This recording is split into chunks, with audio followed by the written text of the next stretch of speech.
Today there is a lot of big news. After conducting the initial, incredibly successful, massive drone strike on the Russian oil refineries 1 week ago, Ukrainians discovered that the Russian air defense performed quite poorly and continued exploiting the holes in the sky by hitting even more refineries. The success of the strikes was noted even by the Russian media, which started estimating the drop in the level of production to be double digits.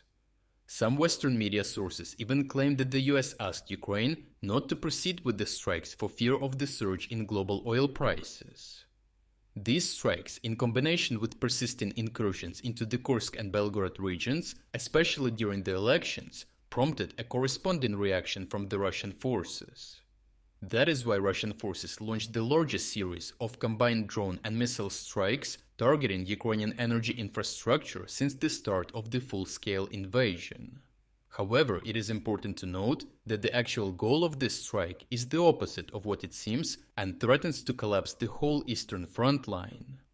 At first glance, it seems like Russians are trying to achieve the political goal of showing the Russian public the power with which Russian forces retaliated to the so-called Ukrainian audacity. A superficial analysis may indicate that another, more important goal of the Russian forces is to collapse the Ukrainian power grid and create significant logistical problems and societal discontent. However, first of all, Ukrainian forces have adapted to constant shutdowns by engaging diesel locomotives and shifting their reliance to generators and Starlink during the previous Russian anti-energy infrastructure campaign.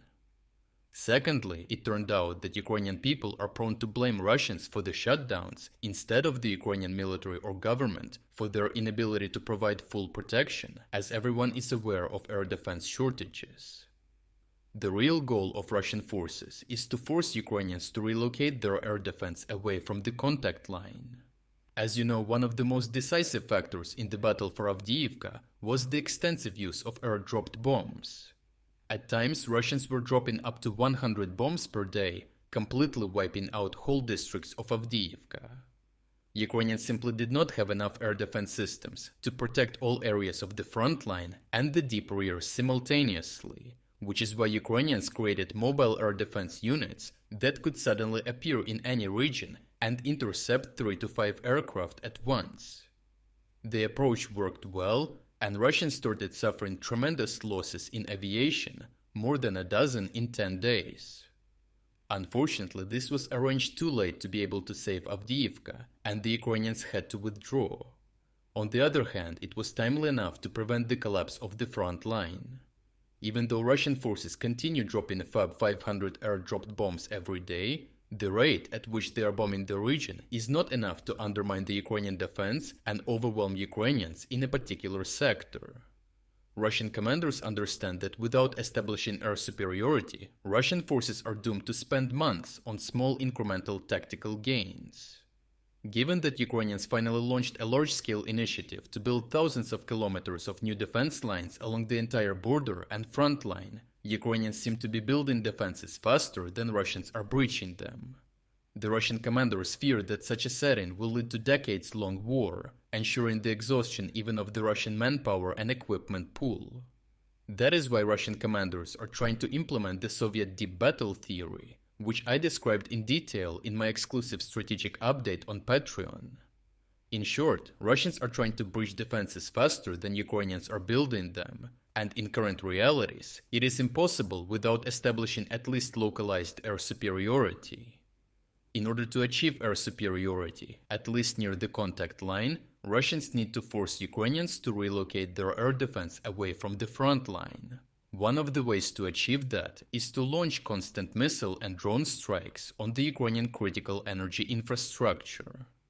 Even though, as mentioned previously, Ukrainian forces and people can survive the shutdowns in the short to medium term, allowing Russians to wipe out all Ukrainian critical infrastructure will degrade Ukrainian defense industrial capacity in the long run.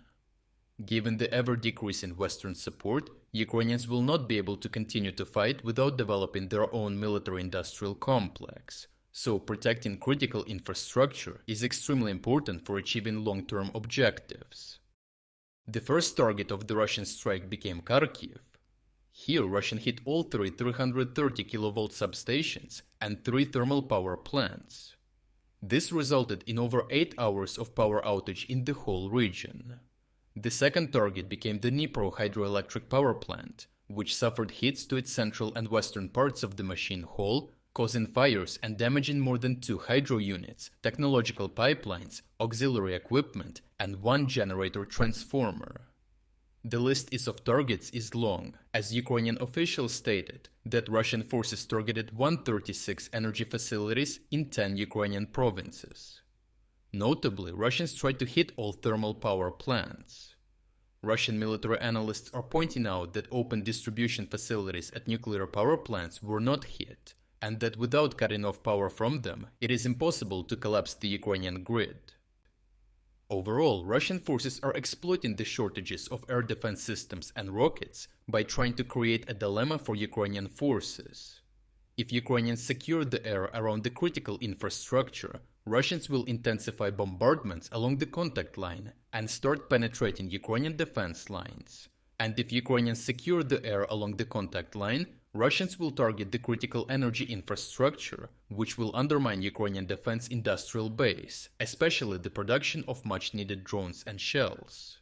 However, Ukrainians will highly likely adapt once again by improving the management of their air defense resources, especially the newly created mobile units. Russians have been accumulating stockpiles of missiles for almost a year, so if they exhaust their stockpiles without collapsing the Ukrainian power grid and mobile air defense units are able to provide sufficient protection of the contact line, then Russian forces will fail to implement the Soviet deep battle theory that I described in detail in my exclusive videos on Patreon. Hopefully, Ukrainians can also count on Western support and boost their air defense capabilities even more. If you're against the invasion of Ukraine and you want to support the work that I am doing, consider making a purchase in the online store UA Supporter. Here you can find a lot of products with Ukrainian symbols to not only show your support for this channel, but also for Ukraine. The link to the online store is in the description. Thank you for watching this report, and I will see you in the next one.